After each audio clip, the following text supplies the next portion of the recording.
Alright, so hello everyone, कैसे हो यार आप लोग? होप करता हूँ कि बढ़िया हो, पढ़ाई लिखाई कर रहे हो और रिवीजन भी करते चले जा रहे हो। ठीक है, तो हम लोग जो था कल हो गया था एक प्रॉब्लम ये हो गया था कि मैंने तो अपने एंड से लेक्चर रिकॉर्ड कर लिया था, लेकिन जब मैं वीडियो को ऑन करके देखा, वीडियो को चला के देखा, तो मुझे क्या दिखा है तो उसमें कोई वॉइस ही नहीं है।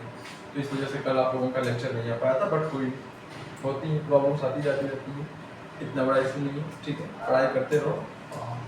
सबसे इंटरेस्टिंग बात है आपका रिवीजन करना, आपका पढ़ाई करना। ठीक है, तो अगर आपने रिवीजन कर लिया है, पढ़ाई कर लिया है, तो कहीं ना कहीं हम लोगों ने मेथड ऑफ प्रिपरेशन अल्केन्स का कंप्लीट कर लिया था। अब मेथड ऑफ प्रिपरेशन जब हमारा कंप्लीट हो गया था, तो हम लोग आगे मूव करेंगे। आगे क्या पढ़ना है? अब आगे हम लोग पढ़ेंगे फिजिकल प्रॉपर्टी, यानी कि अल्केन्स का मेथड ऑफ प्रिपरेशन हो गया, फिजिकल प्रॉपर्टी पढ़ेंगे। जब फिजिकल प्रॉपर्टी हो जाएगा तो केमिकल प्रॉपर्टी पढ़ेंगे। ठीक है, तो फिजिकल प्रॉपर्टी बहुत छोटा ही है, आज मोस्ट प्रोबेबली हम लोग केमिकल प्रॉपर्टी पे जंप कर भी जाएंगे। ठीक है, तो चलो भी स्टार्ट करते हैं फिजिकल प्रॉपर्टी या फर्स्ट केमिकल। ठीक है, सबसे पहले कुछ बातें मुझे बताओ। सबसे पहले कुछ बातें आप लोग मुझे ये बताओ कि जो हमारे अल्केन्स होते हैं ना,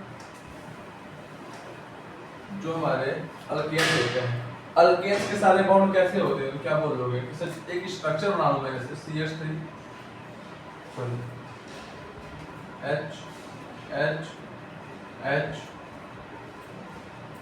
H H H, एक अल्केन बना लिया। ये क्या हो गया हमारा बेटा? ये हो गया हमारा इथेन। क्या हो गया बेटा? ये हो गया हमारा इथेन। तो अपन हम लोग ध्यान से देखें, सबसे पहले क्या समझते हैं? इलेक्ट्रोनेगेटिविटी। सबसे पहले क्या समझते हैं बेटा? इलेक्ट्रोनेगेटिविटी, है ना। इलेक्ट्रोनेगेटिविटी को मैं शॉर्ट फॉर्म में EN लिख देता हूं। सर इलेक्ट्रोनेगेटिविटी होता क्या है? इलेक्ट्रोनेगेटिविटी होता है टेंडेंसी, किसी एटम की वो टेंडेंसी जिससे उसे पेयर ऑफ इलेक्ट्रॉन को अपनी तरफ खींचे। देखो समझाता हूँ। जैसे आप हो गए और आपका एक मोटा ताजा हैवी दोस्त हो गया, आप लोग गए किसी रेस्टोरेंट में। ठीक है, रेस्टोरेंट में गए और अच्छा खाना ऑर्डर किए। समझ गए बात को? आप पतले से मेरे जैसे दुबले पतले के इंसान हो गए और एक आपका कोई अच्छा मोटा ताजा दोस्त हो गया। ठीक है, आप दोनों लोग रेस्टोरेंट में गए, खाना ऑर्डर किए बढ़िया सा। तो बेसिकली क्या हुआ कि बंदे ने आया, पतीला, खाने का पतीला जो था वो मतलब सपोज करो कि किस तरह से खाने का जो पतीला था, है ना, खाने का जो पतीला था बंदे ने बीच में रख दिया आके टेबल पे। समझ गए? अब क्या हुआ, इस तरह से, इस तरफ से, है ना, इस तरफ से आप और इस तरफ आपका वो, इस तरफ आपका वो मोटा दोस्त, है ना, इस तरफ आपका वो मोटा दोस्त, दोनों लोगों ने क्या किया? इस पतीले को अपने अपने एंड से पकड़ लिया। ठीक बात है। अब क्या करने लगे आप लोग? अब ये दोनों लोग क्या हुआ कि मैं यदि खाऊंगा, इस चक्कर में आप लोग इस पतीले को खींचना शुरू किए। तो मुझे ये बताओ कि ये जो पतीला है जिसमें खाना रखा हुआ है इसको देखो तो मुझे क्या लग रहा है कि टेडी बियर की दुकान पर कोई खींच रहा है ना। तो मुझे सिंपल सी बात ये बताओ कि पतीला किधर शिफ्ट होगा? तो आप लोग बोलोगे कि सर जो मोटा बंदा है, जो पतीला इस मोटे बंदे की तरफ शिफ्ट होता चला जाएगा। रीजन क्या हुआ? रीजन ये हुआ कि तुम लोग ये बोलोगे कि सर देखो जो मोटा बंदा है वो खाने पीने को लेके अधिक टेंट है। मतलब ये खाने पीने को, इसको खाना पीना अच्छा पसंद है, इसको खाना पीना पसंद है, इसके कंपैरिजन में इसको खाना पीना अधिक पसंद है। समझ गए? तो मैं क्या बोलूंगा कि खाने पीने को लेके अधिक इलेक्ट्रोनेगेटिव है। समझ गए बात को? तो जिसकी वजह से पतीला इस बंदे की तरफ शिफ्ट होता चला जाएगा। सेम आ जाओ एटम में, सेम आ जाओ एटम्स में। एटम्स में क्या होता है कि अब देखो बेसिकली क्या होता है कि दो एटम जब आपस में बॉन्ड बनाते हैं, दो एटम जब आपस में बॉन्ड बनाते हैं तो बॉन्ड में दो इलेक्ट्रॉन शेयर रहते हैं। जैसे सपोज करो मैंने यहाँ पे एक चीज लिख दिया, जैसे सपोज करो मैंने यहाँ पे एक चीज लिख दिया COH। ठीक है, अब मुझे ये बताओ कि कहीं ना कहीं कार्बन और ऑक्सीजन ने आपस में एक बॉन्ड बना रखे हैं और एक बॉन्ड में दो इलेक्ट्रॉन शिफ्ट है। हाँ सर बिल्कुल इलेक्ट्रॉन शिफ्ट है। तो मैं पूछ दूं कि बताओ ये इलेक्ट्रॉन किसके तरफ ज्यादा शिफ्टेड है, ऑक्सीजन की तरफ कि कार्बन की तरफ? तो तुम क्या बोलोगे कि सर सिमिलरली जैसे यहाँ पे ये मोटा बंदा खाने पीने को लेके अधिक पावरफुल था, खाने पीना इसको मतलब खाने पीने को लेके क्या था, ज्यादा सीरियस था, जिसकी वजह से इस पतीले में जो अच्छा खाना था उसको अपनी तरफ खींच लिया। सिमिलरली इन दोनों में कोई एक ऐसा बंदा होगा जो इलेक्ट्रॉन से अधिक प्यार करता होगा, और जो बंदा इलेक्ट्रॉन से अधिक प्यार करता होगा वो इलेक्ट्रॉन को अपनी तरफ अधिक शिफ्ट कर लेगा। तो मैं तुम मेरे से पूछोगे सर मेरे को ये बताओ कि इलेक्ट्रॉन से अधिक प्यार कौन करता है? तो मैं बोल दूंगा बेटा कि ऑक्सीजन जो है वो इलेक्ट्रॉन से अधिक प्यार करता है। तुम क्या बोलोगे? सर ये जो इलेक्ट्रॉन है ना वो ऑक्सीजन की तरफ ज्यादा शिफ्ट हो चुके होंगे, ये जो इलेक्ट्रॉन है वो ऑक्सीजन की तरफ ज्यादा शिफ्ट हो चुके होंगे। मैं पूछूंगा ऐसा क्यों बोला बेटा? तो बोल रहे हो कि सर देखो जिसको जिस चीज से प्यार होता है ना वो उस चीज को अपने पास रखना चाहता है। तो अगर ये इलेक्ट्रॉन ऑक्सीजन की तरफ अधिक शिफ्ट हो गए होंगे तो इस ऑक्सीजन पे क्या आ जाएगा, डेल्टा नेगेटिव, और जब इस पे डेल्टा नेगेटिव आ गया मतलब डेल्टा पॉजिटिव। सर डेल्टा क्यों आया, कंप्लीट नेगेटिव पॉजिटिव क्यों नहीं आया? अरे बेटा कंप्लीट बॉन्ड से इलेक्ट्रॉन इसके ऊपर थोड़े ना आ गए हैं, इसके तरफ शिफ्ट हो गए हैं। अब इलेक्ट्रॉन इसके तरफ शिफ्ट है, इस वजह से इस पे नेगेटिव आया है ना, समझ गए? और इस वजह से इस पे पॉजिटिव आया, इस वजह से डेल्टा पॉजिटिव, मतलब पूरी पॉजिटिव नहीं है, पूरा नेगेटिव है, स्लाइटली नेगेटिव स्लाइटली पॉजिटिव। समझ गए बात? समझ गए बात? ठीक बात, ठीक बात है। तो बेसिकली क्या है कि ये बॉन्ड से इलेक्ट्रॉन का हो गया पोलराइजेशन, यानी कि इलेक्ट्रॉन रहना चाहता था बीच में लेकिन पोलराइज हो गया, ऑक्सीजन की तरफ आ गया, शिफ्ट हो गया। तो ये किस प्रॉपर्टी की वजह से हुआ? इसी प्रॉपर्टी को कहते हैं हम लोग इलेक्ट्रोनेगेटिविटी। तो इलेक्ट्रोनेगेटिविटी क्या होता है, लिखो electronegativity of an atom, electronegativity of an atom is defined as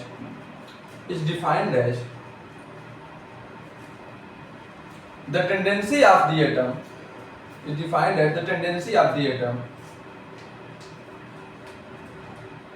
to attract this shared pair of electron, समझ गए? शेयर पेयर ऑफ इलेक्ट्रॉन मतलब क्या कि वो इलेक्ट्रॉन जो बॉन्डिंग में पार्टिसिपेट कर चुके हैं, यानी कि वो इलेक्ट्रॉन शेयर हो चुके हैं दो एटम के बीच में, ये सब बिल्कुल हो चुके हैं, तो उस इलेक्ट्रॉन को कौन सा बंदा ज्यादा अपनी तरफ शिफ्ट कर लेगा, वो अधिक इलेक्ट्रोनेगेटिव है। तो मैं तुमसे पूछूं कि यहाँ बताओ कार्बन और ऑक्सीजन में अधिक इलेक्ट्रोनेगेटिव कौन है? तो बोलोगे कि सर अगर हम लोग स्ट्रक्चर देखें तो स्ट्रक्चर देख के ये पता चल रहा है कि जो शेयर पेयर ऑफ इलेक्ट्रॉन है वो ऑक्सीजन की तरफ अधिक शिफ्टेड है, इसका मतलब जो ऑक्सीजन है वो अधिक electronegative as compare to carbon. समझ गए बात को? तो अब मैं एक जनरल ऑर्डर लिखवा देता हूं। जनरल ऑर्डर क्या है बेटा, जो हमारा ऑर्डर है वो क्या है? बेसिकली ऑर्डर ये है कि हमारे पीरियोडिक टेबल में, जो हमारा पीरियोडिक टेबल है उसमें सबसे अधिक इलेक्ट्रॉन नेगेटिव एलिमेंट है फ्लोरीन, फ्लोरीन के बाद है हमारा ऑक्सीजन, ऑक्सीजन के बाद है हमारा नाइट्रोजन, नाइट्रोजन के बाद है हमारा क्लोरीन। समझ गए बात को? इस ट्रेंड को, इस सीक्वेंस को आप लोग याद रखना, इस सीक्वेंस को आप लोग याद रखना। ठीक, अगला इंपॉर्टेंट पॉइंट ये है बच्चा कि जो हमारे पास कार्बन है और जो हमारे पास हाइड्रोजन है, इन दोनों का इलेक्ट्रोनेगेटिविटी लगभग आपस में होता है बराबर। मानता हूं, देखो सुनो, पहले ये बात ध्यान देना कि कार्बन और हाइड्रोजन का इलेक्ट्रोनेगेटिविटी लगभग बराबर होता है। आप बोलोगे कि सर ये लगभग हटाओ, एग्जैक्ट बताओ। मैं बोलूंगा कि जो कार्बन है उसका इलेक्ट्रोनेगेटिविटी हाइड्रोजन से अधिक होता है, लेकिन ये बहुत थोड़ा होता है ना, कि वेरी स्लाइट।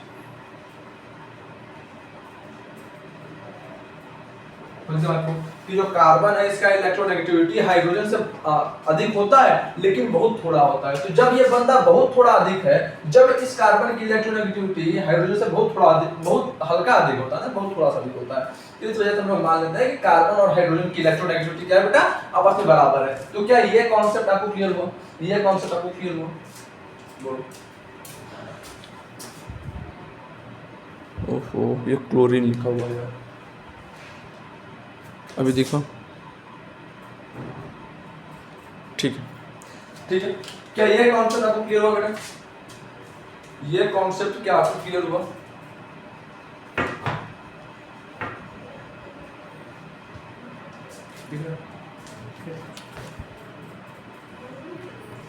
इसको पॉज करो यार।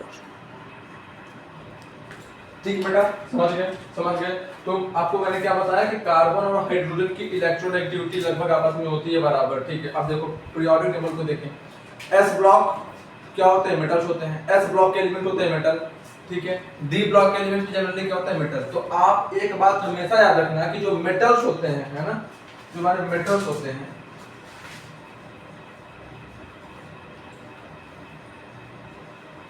Metals are less electronegative. समझ गए? यानी कि पूरे पीरियोडिक टेबल में ये चार बंदे हैं सबसे इलेक्ट्रोनेगेटिव। ठीक, जो मेटल्स होते हैं लेस इलेक्ट्रोनेगेटिव। मतलब क्या आपको पता है ना कि मैं आपसे कोई बंदा पूछता है कि मेटल्स की सबसे खास बात क्या है, आपसे कोई बंदा अगर ये चीज पूछता है बताओ मेटल की कोई सबसे खास बात क्या है, तो क्या बोलते हो कि सर मेटल की सबसे खास बात ये है कि मेटल जो है कहीं ना कहीं इलेक्ट्रॉन को लूज कर देता है। समझ गए बात को? तो मेटल इलेक्ट्रॉन को लूज कर देता है। क्यों कर देता है? क्यों? मेटल होते हैं कम इलेक्ट्रोनेगेटिव, यानी कि इलेक्ट्रॉन को रखने की चाहत कम होती है। अगर मेटल्स कम इलेक्ट्रोनेगेटिव है तो क्या मैं मेटल्स को इलेक्ट्रोपॉजिटिव बोल सकता हूं? बोलो। अगर मेटल्स इलेक्ट्रोनेगेटिव कम है तो क्या मैं इनको इलेक्ट्रोपॉजिटिव बोल दूं, हाँ या ना बोलो?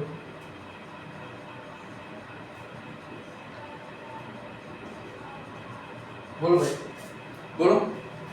अगर मेटल कम इलेक्ट्रोनेगेटिव तो हम लोग उसको इलेक्ट्रोपॉजिटिव बोल सकते हैं। समझ में आ गया बात? तो पूरा सीक्वेंस क्या रखना है कि जो मेटल होते हैं कम इलेक्ट्रोनेगेटिव, नॉन मेटल होते हैं मोर इलेक्ट्रोनेगेटिव। अब उन मोर इलेक्ट्रोनेगेटिव में सबसे अधिक इलेक्ट्रोनेगेटिव होता है फ्लोरीन, फिर ऑक्सीजन, फिर नाइट्रोजन, फिर क्लोरीन। इतने से हमारे ऑर्गेनिक में काम चल जाएगा। बाकी आई होप कि आप लोगों ने केमिकल बॉन्डिंग पढ़ा होगा, ठीक है? ये सारी बातें तो आप लोगों ने लिख ली है, सारी बातों को आप लोगों ने लिख ली है, ठीक है?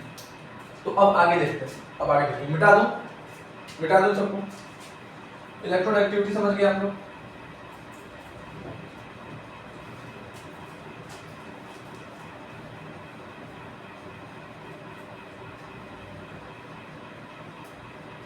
चलो अब देखो कि अगर कार्बन और हाइड्रोजन की इलेक्ट्रोनेगेटिविटी बेटा लगभग आपस में बराबर है, इसका मतलब बॉन्ड में जो दो इलेक्ट्रॉन शिफ्ट किए होंगे, जो बॉन्ड में दो इलेक्ट्रॉन शिफ्ट किए गए होंगे, क्या वो दोनों इलेक्ट्रॉन बिल्कुल एक दूसरे के बीचों बीच होंगे?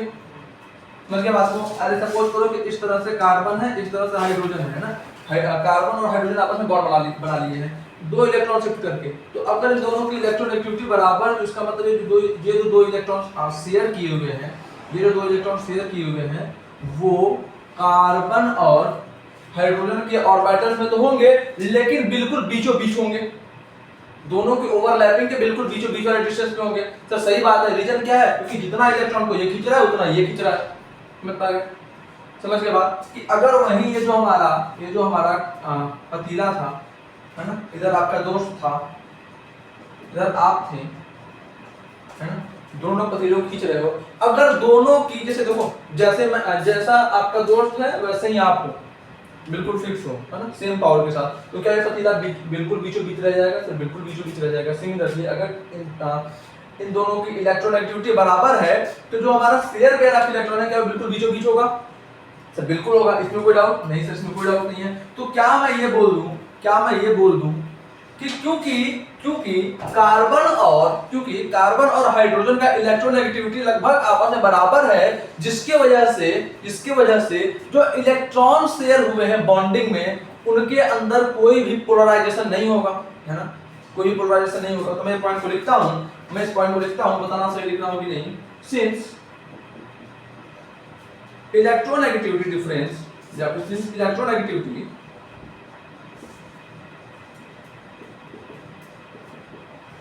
of carbon and hydrogen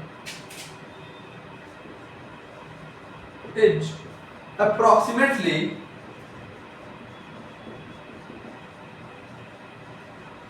same, है ना, कि क्योंकि इलेक्ट्रोनेगेटिविटी कार्बन और हाइड्रोजन की लगभग बराबर है, अप्रोक्सीमेटली सेम, देयरफॉर इलेक्ट्रॉन, है ना, इलेक्ट्रॉन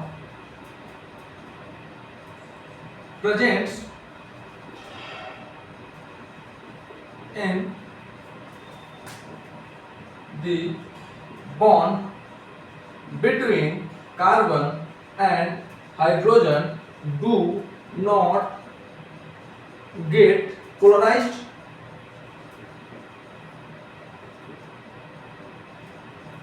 समझ में आ गया?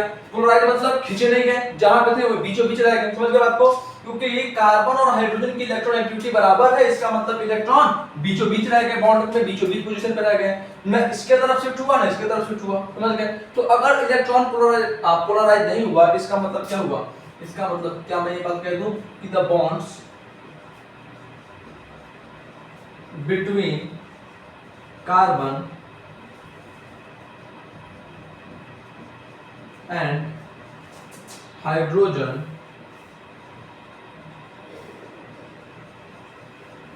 is almost non-polar।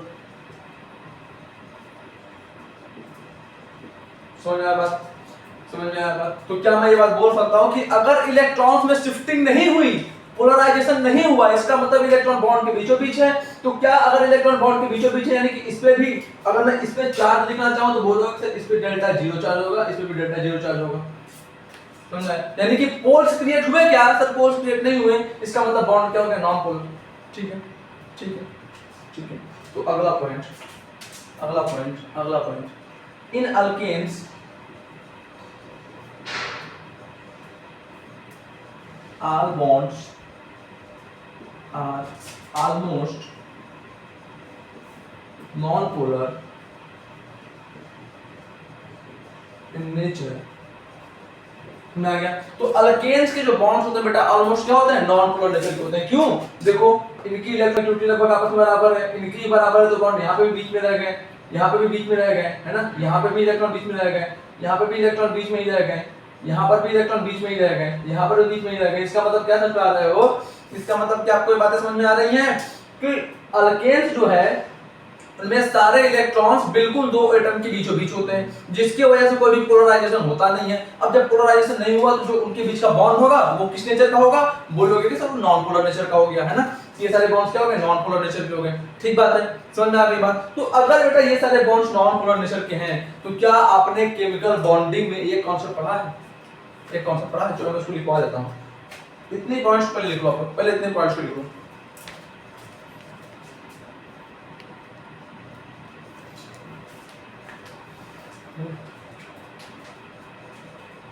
हो गया? हो गया बेटा? 2%।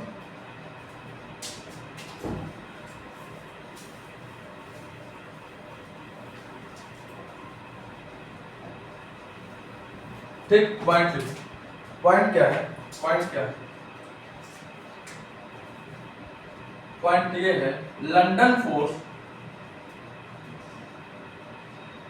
ब्रेकिंग बिफोर डिस्पर्जन फोर्स, है ना? जो लंदन फोर्स होता है उसको हम लोग डिस्पर्जन फोर्स भी कहते हैं। Dispersion force is act between the non polar bonds, है ना? अब आपको पॉइंट ये याद रखना है कि जो नॉन पोलर बॉन्ड्स होते हैं उनके बीच में कौन सा फोर्स ऑफ अट्रैक्शन लगता है? बोलोगे कि सर लंदन फोर्स, उसको हम लोग डिस्पर्जन फोर्स भी कहते हैं। सबसे इंटरेस्टिंग बात ये है कि कहीं ना कहीं मैंने आप लोगों को ये कॉन्सेप्ट पढ़ा रखा है कि बॉन्ड फॉर्मेशन है क्या? बॉन्ड है क्या? तो क्या बोलते हो कि sir bond is nothing but the force of attraction between the two atoms. Bond क्या होता है? जैसे मैं बोल दूं कि देखो कार्बन ने हाइड्रोजन के साथ बॉन्ड बना लिया है, तो इस बॉन्ड से आप लोग क्या समझते हो? इस बॉन्ड का मतलब क्या है? तो आप लोग क्या बोलोगे? सर बॉन्ड जो है ना वो कहीं ना कहीं फोर्स ऑफ अट्रैक्शन है। क्या है? फोर्स ऑफ अट्रैक्शन है। ठीक बात है, यानी कि अगर दो एटम्स के बीच में बॉन्ड है तो फोर्स ऑफ अट्रैक्शन है। समझ गए बात को? तो अगर वो बॉन्ड नॉन पोलर है, अगर वो बॉन्ड नॉन पोलर है तो इनके बीच में कौन सा फोर्स ऑफ अट्रैक्शन लग रहा होगा? तो बोलोगे कि इनके बीच में लंदन फोर्स ऑफ अट्रैक्शन लग रहा होगा, जिसको डिस्पर्जन फोर्स ऑफ अट्रैक्शन भी कहते हैं हम लोग। सही बात है, सही बात है। अभी फोर्स के बारे में बहुत डिटेल में पढ़ेंगे हम लोग केमिकल बॉन्डिंग में, लेकिन मैं तो ये होप कर रहा हूं ना कि आप लोग 11th पास करके आए हुए हो। तो ये तो बैच में इस लेवल पे स्टार्ट किया था, मैंने सोच के स्टार्ट किया था कि जो बंदे 11th पास करके 12th में जा रहे हैं पहले वो हाइड्रोकार्बन रिवाइज करेंगे, यहाँ से उसके बाद 12th का सिलेबस स्टार्ट करेंगे। हालांकि मैं 11th का सिलेबस स्टार्ट करने वाला हूँ, आपसे स्टार्ट हो जाएगा। समझ के बात को? तो ये बात समझ ले पहले कि लंदन फोर्स उनके बीच में लगता है ना, अगर बॉन्ड्स नॉन पोलर है तो। अब एक सबसे इंटरेस्टिंग बात ये है, सबसे इंटरेस्टिंग बात ये है कि लंदन फोर्स है ना इज द वीकेस्ट, है ना, van der Waals force.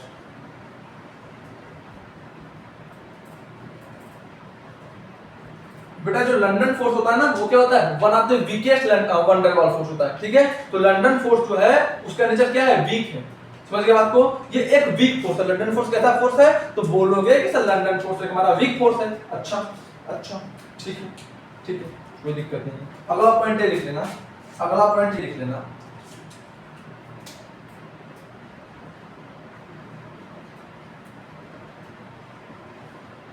London force increases with, है ना, increase in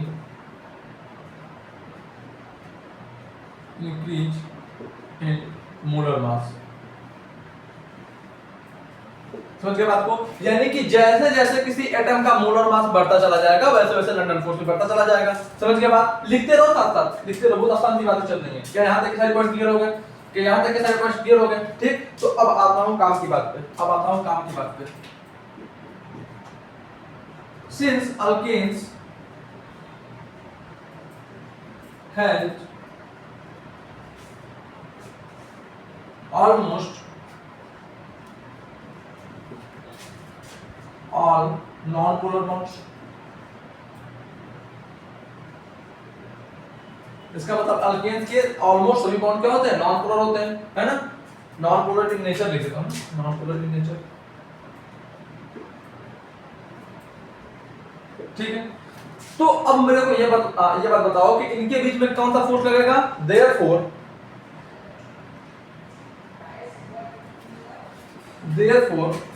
है ना, London force operate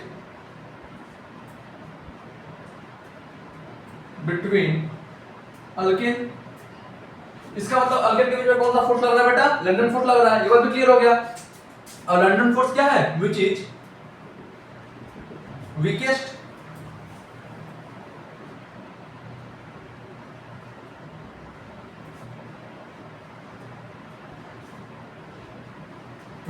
van der Waals force of attraction।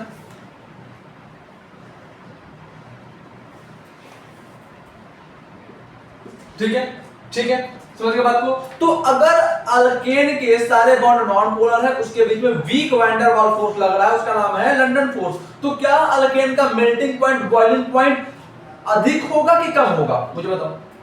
अगर इनके बीच में लंदन फोर्स लग रहा है, तो लंदन फोर्स क्या है? कमजोर है। सपोज कर लो मैंने ये ले लिया, एक कार्बन दूसरा कार्बन, इस तरह से अटैच है। ठीक है, मेल्टिंग पॉइंट मतलब क्या? मेल्टिंग पॉइंट मतलब ये बेटा कि अभी मान लो बंदा सॉलिड है, इसको पिघला के लिक्विड कर देते हो, तो आपको ये चीज पता है कि जो लिक्विड होते हैं उसके पार्टिकल्स आपस में बहुत दूरी पे होते हैं, बहुत डिस्टेंस पे होते हैं। सॉलिड के पार्टिकल आपस में पास पास में होते हैं। समझ गए बात?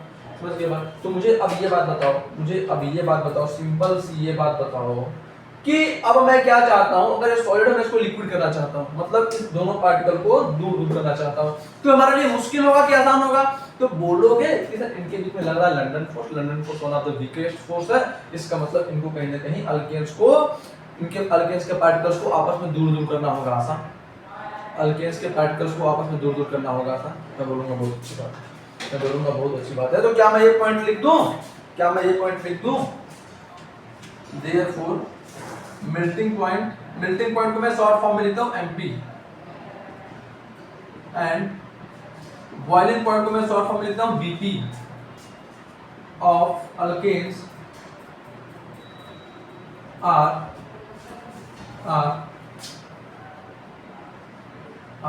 कंपैरेटिवली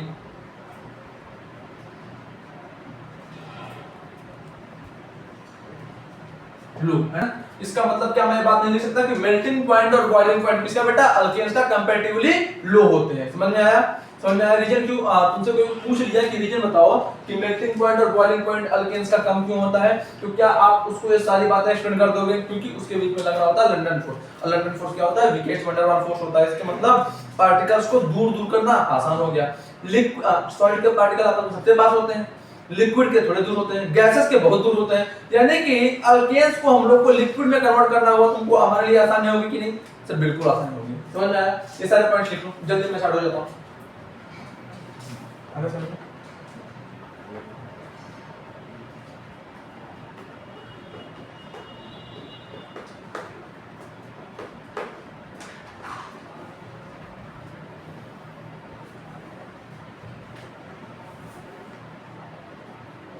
हो गया?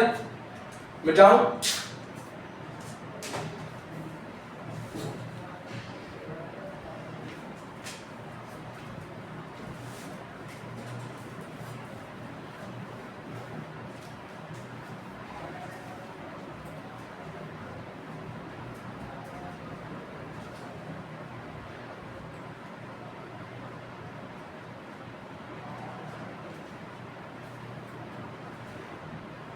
चलो आ गया। ठीक, तो अब एक एक्सपेरिमेंटल डाटा लिखो, जनरल ट्रेंड।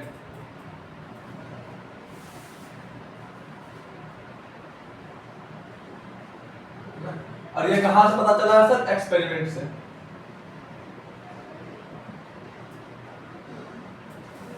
ठीक है, क्या है सर ये ट्रेंड क्या है? अगर किसी अल्केन में 1 से लेके 4 कार्बन प्रेजेंट हैं, 1 से लेके 4 कार्बन प्रेजेंट हैं, तो बेटा जो अल्केन्स होता है ना, वो जो हमारा रूम टेम्परेचर है, रूम टेम्परेचर में हमारा होता है गैस, क्या होता है?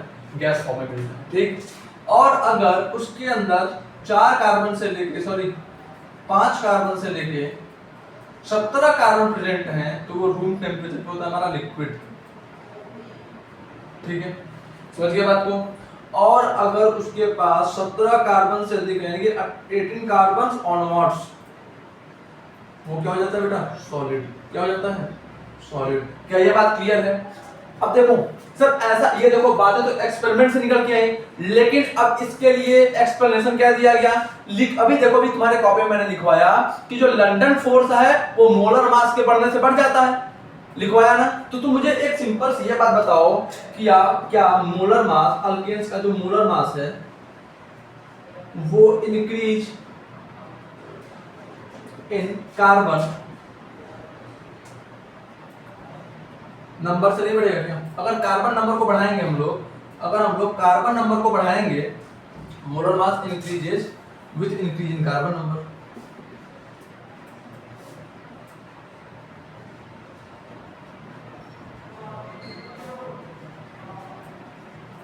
क्या क्लियर बात है? क्या बात क्लियर है? तो मुझे बताओ कि अगर हम लोग कार्बन नंबर बढ़ाएंगे तो मोलर मास नहीं बढ़ेगा? बोलोगे सर बिल्कुल बढ़ेगा। इसका मतलब कहीं ना कहीं यहां से यहां जब मैं आ रहा हूं तो कार्बन नंबर बढ़ता जा रहा है। सर बिल्कुल ठीक बात है, कार्बन नंबर के बढ़ने से मोलर मास बढ़ रहा है। इस वजह से क्या हुआ? इस वजह से सॉलिड में फोर्स ऑफ अट्रैक्शन सबसे अधिक होता है ना, इस वजह से लंदन फोर्स की वैल्यू भी इधर बढ़ती चली जा रही है। समझ गए बात को? समझ के बात को? तो तुमसे कोई बंदा पूछ ले कि बताओ C18 आर नॉट सॉलिड क्यों होते हैं, तो आप लोग उसको एक्सप्लेन कर दोगे क्या? कोई डाउट है इसमें? जल्दी लिखो, जल्दी लिखो।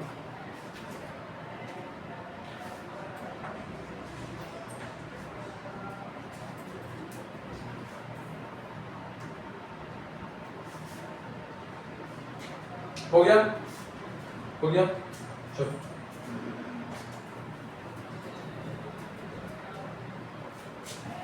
ये मैंने बेटा अल्केन्स के लिए लिखवाया है। ठीक है, तो मैंने अल्केन्स के लिए लिखवाया है। अब आगे आगे आ जाओ।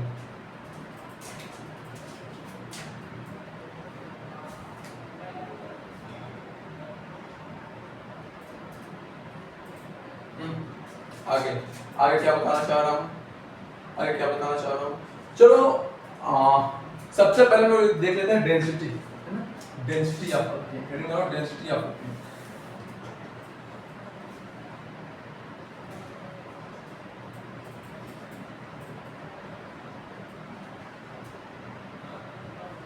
ठीक है, ठीक है।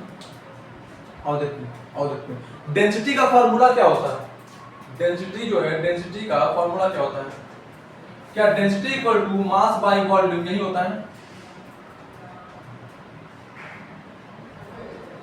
Density equal to mass by volume यही होता है। समझ गए बात को? अब देखो एक बात ध्यान दो, अगर हम लोग वॉल्यूम को कर दें फिक्स, अगर हम लोग क्या कर दें? वॉल्यूम को कर दें बेटा फिक्स, अगर हम लोग वॉल्यूम को फिक्स कर दिए, मास को बढ़ाएंगे तो क्या डेंसिटी भी नहीं बढ़ेगा? समझ पा रहे बात को? तो क्या मैं ये पॉइंट लिख दूं? इफ वॉल्यूम इज फिक्स्ड, है ना? If volume is fixed and mass is increases, then density will also increases। कई बार क्लियर है कि अगर हम लोग वॉल्यूम को फिक्स कर दे बेटा और मास को बढ़ाना शुरू कर दे तो क्या हमारी जो डेंसिटी है वो भी बढ़ती चली जाएगी। समझ गए बात को? ठीक है बात? बात समझ गए? तो अब कुछ सोचो यहाँ पे, अब कुछ आप लोग सोचो अल्केन्स के टर्म में, कुछ सोचो कुछ अल्केन के टर्म्स में।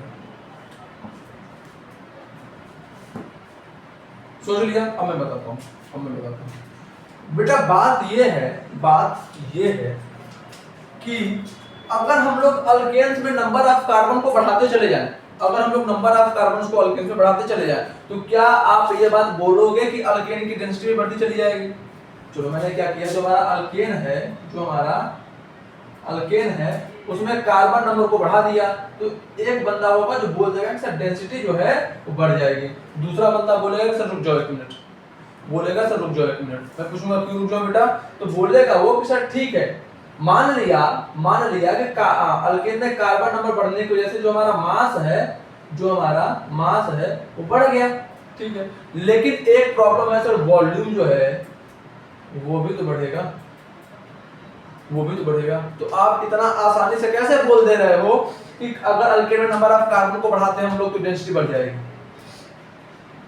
ठीक है, अब यहाँ पे प्रॉब्लम आती है।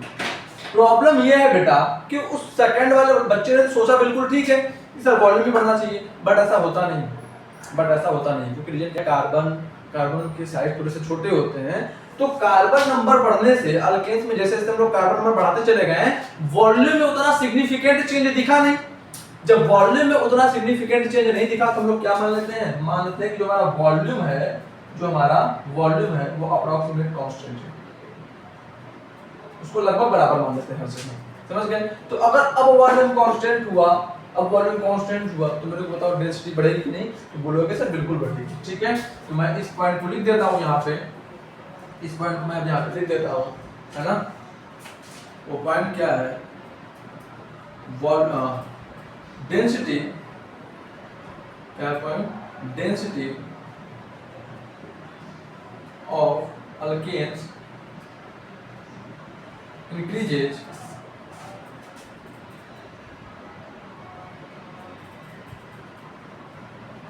with increase in carbon number, increase in carbon, है ना, with increase in carbon as d equal to m by v, यानी कि जैसे जैसे हम लोग कार्बन नंबर बढ़ाएंगे मास बढ़ता चला जाएगा और डेंसिटी भी बढ़ जाएगी। कोई डाउट है? ठीक है, तो इसको भी लिखो, जल्दी इसको भी लिखो, ठीक, आगे चलो। For solid alkanes,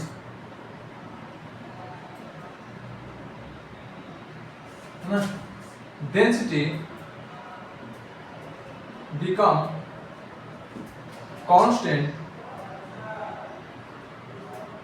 है ना, सॉलिड अल्केन के लिए डेंसिटी क्या होता है, कांस्टेंट हो जाता है एट द मैक्सिमम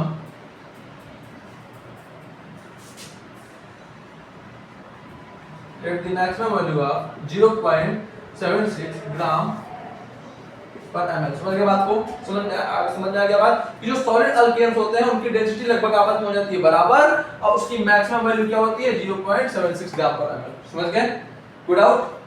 अब अगला पॉइंट देखो, आप छोटे क्लासेस से ये पढ़ते हुए आ रहे हो कि जो डेंसिटी होता है किसका, वाटर का, वो कितना होता है, 1 ग्राम पर ml, है ना, यही होता है ना। अब इन दोनों को कंपेयर करो तो क्या मैं यहां से ये बात बोल सकता हूं कि डेंसिटी ऑफ वाटर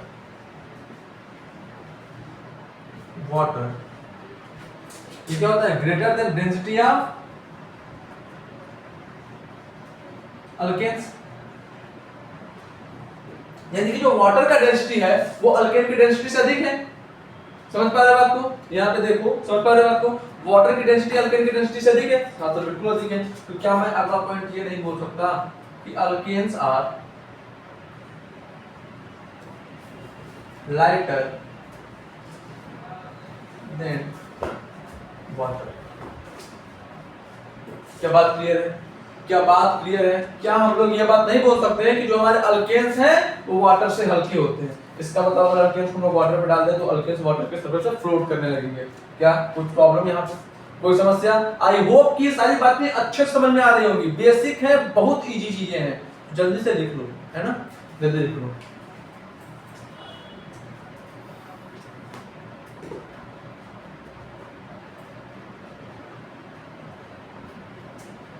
हो गया बिटा दो। चलो अब एक क्वेश्चन करते हैं, लोग फिर आगे बढ़ते हैं।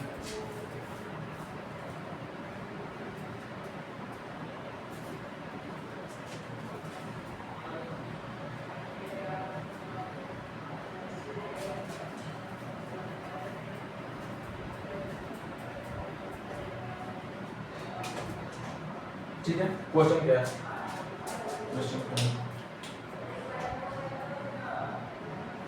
Compare the density of the following. Option A है, ऑप्शन बी है, ऑप्शन सी है, ऑप्शन बी है ना? इनमें क्या करना है, सबकी डेंसिटी कंपेयर करनी है। ठीक, और देखते हैं। सबसे पहले हम लोग क्या चेक करेंगे, डेंसिटी किसके डायरेक्टली प्रोपोर्शनल है। तो सबसे पहले कॉन्सेप्ट लिख लो कि जो डेंसिटी होगा ऑर्गेन्स के लिए it directly proportional to number of carbon. ये बात क्लियर है सर? बिल्कुल ये बात क्लियर है। तो चलो आओ, इसके पास 1 2 3 कार्बन, इसके पास 1 2 3 4 कार्बन, इसके पास 1 2 3 4 5 कार्बन, इसके पास 1 2 3 4 5 6 कार्बन। तो सबसे अधिक नंबर आप देखो, ये है ना, इसको कहते हैं बॉन्ड लाइन नोटेशन। क्या कहते हैं? Bond line notation. अब बॉन्ड लाइन नोटेशन के हर एक एंड और हर एक कार्बन पे होते हैं नंबर ऑफ कार्बन और हाइड्रोजन। तो बॉन्ड लाइन नोटेशन हम लोग कार्बन और हाइड्रोजन को शो नहीं करते। आपको पता है कार्बन 4 पर बनाता है ना, तो यहाँ पे सपोज करो कि एक कार्बन है, तो मान लो कि 1 2 हाइड्रोजन भी है। ये अंडरस्टूड है कि यहाँ पे 2 हाइड्रोजन भी है, ताकि इसके 4 बॉन्ड्स कंप्लीट हैं। इसको बनाने की जरूरत नहीं है। समझ के बात को? चलो आगे देखो। तो डेंसिटी जो है बेटा किसकी डायरेक्टली प्रोपोर्शनल है? बोलोगे नंबर ऑफ कार्बन्स के। तो सबसे अधिक कार्बन किसके पास है? तो बोलोगे कि सिर्फ सबसे अधिक कार्बन डी के पास है, यानी कि जो डी है, जो हमारा डी ऑप्शन है, उसकी डेंसिटी होगी सबसे अधिक। उसके बाद बोलोगे सर सी, उसके बाद बोलोगे बी, उसके बाद बोलोगे, है ना? कहीं ना कहीं सबसे अधिक कार्बन इसके पास है, इस वजह से सबसे अधिक डेंसिटी इसकी। उसके बाद इसके पास कार्बन सबसे अधिक है, तो सेकंड पोजीशन पे ये आ गया। उसके बाद सबसे अधिक कार्बन इसके पास है, तो थर्ड पोजीशन पे बी आ गया। और सबसे कार्बन ए के पास है, तो ये ए आ गया हमारा लास्ट पोजीशन। ठीक है, तो इस तरह से क्वेश्चन आया कर लोगे। बहुत क्वेश्चन देने की चिंता मत करो। आप लोगों को टेलीग्राम ग्रुप में मैंने क्वेश्चन भेजा भी है। तो आज के लेक्चर के बाद आप लोगों को मैंने जो टेलीग्राम ग्रुप पे क्वेश्चन भेजा है ना, आज के लेक्चर के बाद आप उन सभी क्वेश्चंस को अटेम्प्ट कर लेना। ठीक है, जो नहीं आएगा मैं उस सारे क्वेश्चन को मैं ट्राई करूंगा आज ही रात को 11-12 बजे तक डिस्कस कर दो, जो मेरे को इंपॉर्टेंट लगेंगे अपने एंड से। बाकी आप लोग भी करते रहो। ठीक है, लिख लो जल्दी से।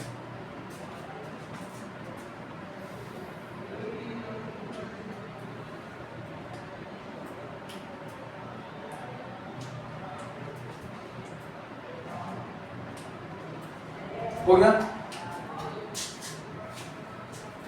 हो गया?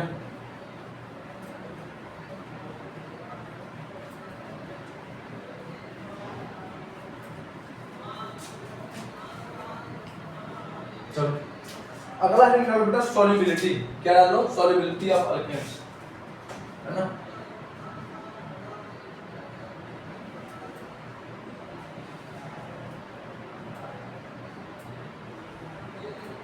अब आओ इसको पढ़ते हैं। आओ इसको पढ़ते हैं। इसको कैसे पढ़ेंगे सर? इसको कैसे पढ़ेंगे? इसके लिए आप एक कॉन्सेप्ट याद रखोगे। कॉन्सेप्ट क्या है? Like dissolve like.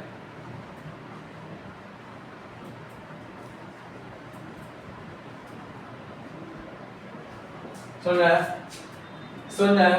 अब देखो इसका मतलब क्या हुआ सर? इसका मतलब ये है कि non polar substance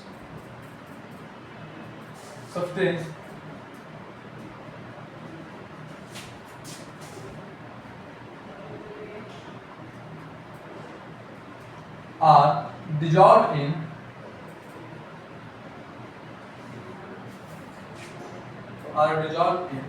non-polar solvent, है ना?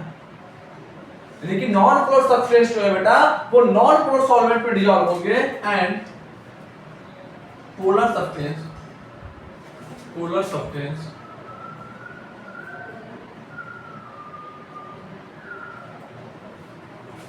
are dissolved in, ये पोलर सब्सटेंस किस टाइप के सॉल्वेंट में डिसॉल्व होंगे? तो बोलोगे कि पोलर सॉल्वेंट में डिसॉल्व होंगे। क्या बात क्लियर है? क्या ये बात क्लियर है? बोलोगे सर बिल्कुल ये बात क्लियर है। तो अब मुझे आप ये बात बताओ कि अल्केन्स पोलर होते हैं कि नॉन पोलर? तो बोलोगे कि सर जो अल्केन्स हैं, alkanes are non polar in nature.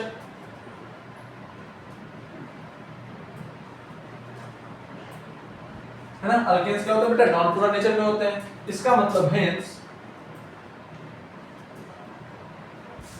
They are soluble in non-polar solvent।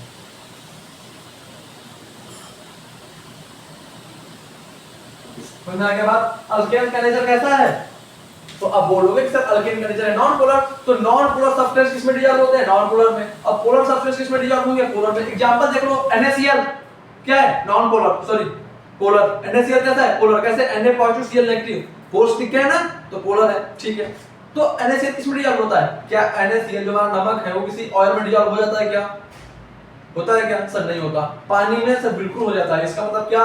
इसका मतलब क्या? पानी भी पोलर है, NaCl भी पोलर है, तो लाइक डिसॉल्व लाइक, ये कॉन्सेप्ट याद रखना। तो यहां पे ये बताओ कि जो अल्केन्स है बेटा क्या है? बोलोगे कि सर अल्केन्स जो है वो नॉन पोलर नेचर के हैं, तो किस सॉल्वेंट में डिसॉल्व होंगे? तो बोलोगे कि सर जो अल्केन्स है वो नॉन पोलर सॉल्वेंट में डिसॉल्व होंगे, ठीक है।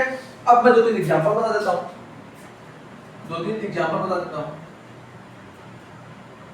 Examples of non polar solvent.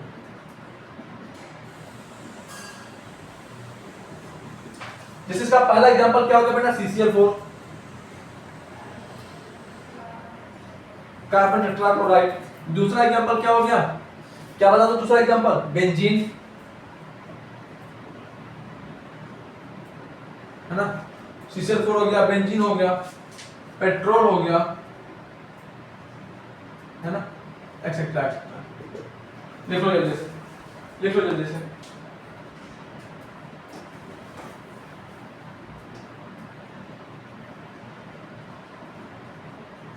हो गया। तो अब क्या मैं तुमसे एक पॉइंट बोलता हूं, चलो क्वेश्चन पूछता हूं कि बताओ ट्रू और फॉल्स, है ना। क्या मैं ये बात बोल दूं? Alkanes are insoluble in H2O। True है कि फॉल्स? ट्रू है कि फॉल्स? तो आप लोग क्या बोलोगे? सर देखो जो H2O है हमारा, ये जो हमारा H2O है वो क्या होता है? बोलोगे सर ये होता है हमारा पोलर। क्या होता है? पोलर। और जो हमारे अल्केन्स हैं, अल्केन्स जो है हमारे, अल्केन्स क्या है बेटा? बोलोगे सर जो हमारे अल्केन्स हैं ये है नॉन पोलर। तो अगर अल्केन्स नॉन पोलर है और H2O पोलर है, तो क्या अल्केन्स H2 में डिसॉल्व होगा? सर नहीं डिसॉल्व होगा। तो क्या ये कौन जो मैंने ये पॉइंट लिखा है ट्रू है कि फॉल्स? तो बोलोगे सर बिल्कुल ट्रू है, बिल्कुल क्या है? ट्रू है। तो इसको जल्दी से नोट डाउन करो, जल्दी से इसको नोट डाउन करो, लास्ट पॉइंट हो गया। अब आओ अगला कॉन्सेप्ट देखते हैं, boiling point and melting point. बेटा दो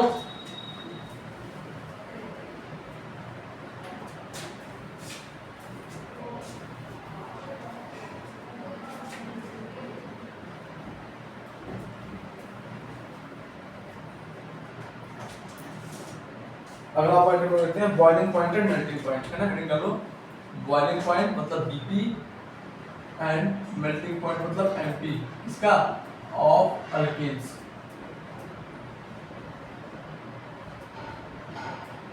है ना।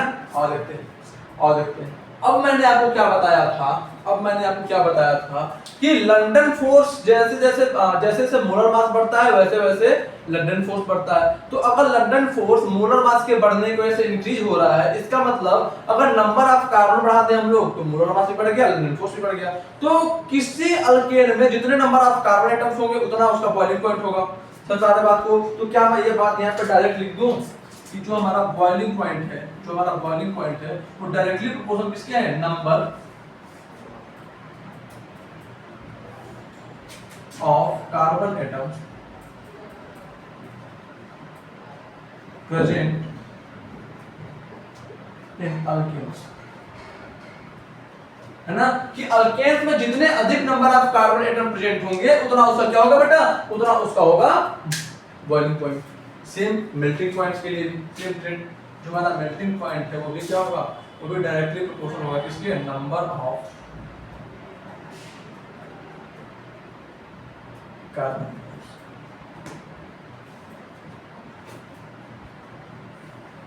Present in alkyne. क्या ये बात भी क्लियर हो गया? क्या ये बात भी क्लियर हो गया? अब देखो मेल्टिंग पॉइंट हो गया, बॉइलिंग पॉइंट हो गया। चलो लिख लिए दोनों। एक क्वेश्चन करते हैं, एक क्वेश्चन करते हैं, क्वेश्चन करते हैं। क्वेश्चन ये है ना, दूसरा क्वेश्चन ये है ना, तीसरा क्वेश्चन ये है, चौथा क्वेश्चन ये है, ठीक।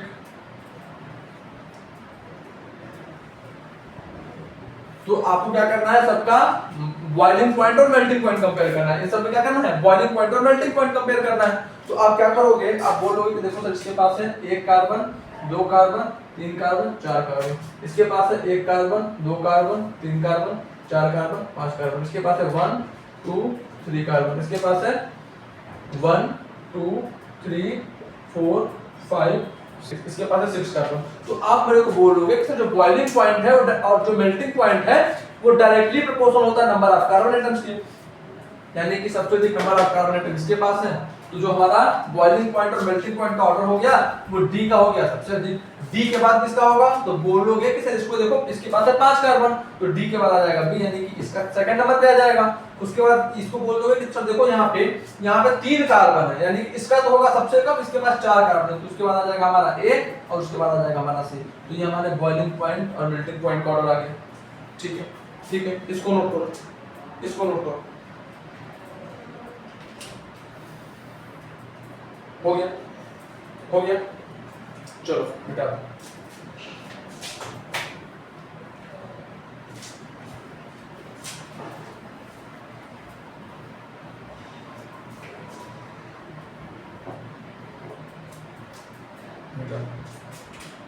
अब मैं तुमसे अगला प्रश्न पूछता हूँ, है ना? ये हो गया हमारा ए। इनमें भी बॉइलिंग पॉइंट और मेल्टिंग पॉइंट को कंपेयर करना है।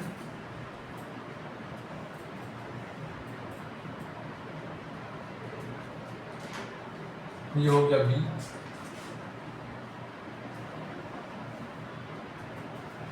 ये हो गया सी, है ना? अब मैं तुमसे पूछता हूँ, चलो कंपेयर करो इन सबका बॉइलिंग पॉइंट और मेल्टिंग पॉइंट। तो क्या कहोगे सर, सबसे पहले क्या कर लो, सबके नंबर ऑफ कार्बन एटम्स को गिन लो।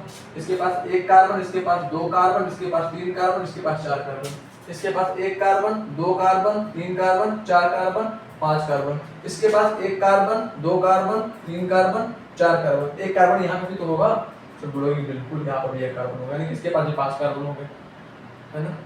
समझ गए बात? अब आओ, सबसे पहला आप जब भी बॉइलिंग पॉइंट और मेल्टिंग पॉइंट कंपेयर करने जाओगे तो सबसे पहले आप क्या देखोगे, नंबर ऑफ कार्बन एटम्स।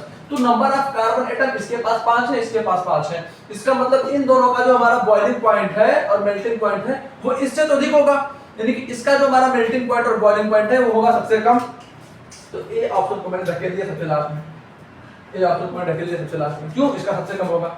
अब प्रॉब्लम कहां है? अब पूछोगे सर इसमें और इसमें किसका अधिक है? इन दोनों के पास 5-5 है ना।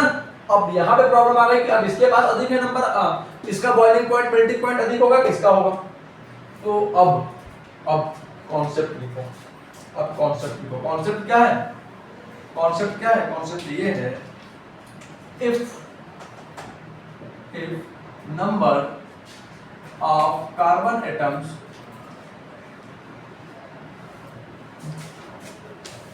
इज सेम, यानी कि दो या दो से अधिक मॉलिक्यूल में नंबर ऑफ कार्बन एटम क्या हो जाए, बराबर हो जाए, तो उस केस में देन जो हमारा बॉइलिंग पॉइंट होता है या फिर मेल्टिंग पॉइंट होता है वो क्या हो जाता है बेटा, इनवर्सली प्रोपोर्शनल टू ब्रांचिंग। समझ में आ गया बात? समझ में आ गया बात? ठीक है, यानी कि अगर नंबर ऑफ कार्बन एटम्स बराबर हो जाए उस केस में जो हमारा बॉइलिंग पॉइंट है या मेल्टिंग पॉइंट है वो ब्रांचिंग के इनवर्सली प्रोपोर्शनल होगा। ठीक है, अब आओ देखते हैं इसके पास क्या कोई ब्रांच दिख रहा है? यहां से यहां मूव करना मैंने शुरू किया, क्या यहां पे तुमको कोई ब्रांच दिखा? तो कोई ब्रांच नहीं। लेकिन अब यहां पे आओ, अगर इसका लॉन्गेस्ट से ये हुआ तो जब हम लोग यहां से यहां मूव किए तो सर ये देखो ये एक दिख गया ब्रांच। यहां पे कितने ब्रांच हैं? 1 ब्रांच, है ना? है ना? तो जिसके पास ब्रांच अधिक उसका बॉइलिंग पॉइंट और मेल्टिंग पॉइंट हो गया कम, इनवर्सली प्रोपोर्शनल का रिलेशन है। इसका मतलब जो हमारा फाइनल ऑर्डर होगा उसमें हमारा बी सबसे अधिक होगा, अब बी के बाद क्या हो जाएगा हमारा सी, है ना। क्या ये कॉन्सेप्ट आपको क्लियर हुआ? जल्दी देखो।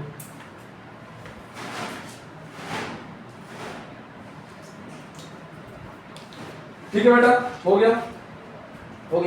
तो बेटा हम लोगों ने फिजिकल प्रॉपर्टी ऑफ अल्केन्स को कंप्लीट कर लिया है।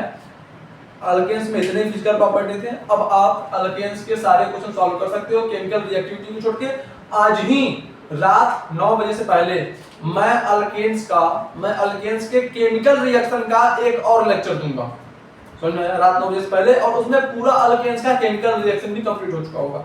ठीक है, तो अभी के लिए इतना ही, क्योंकि अभी भी मुझे कोचिंग में क्लासेस लेने जाने हैं, ऑफलाइन क्लासेस भी होती हैं, तो उसमें क्लास लेने जाना है। तो अभी के लिए इतना ही।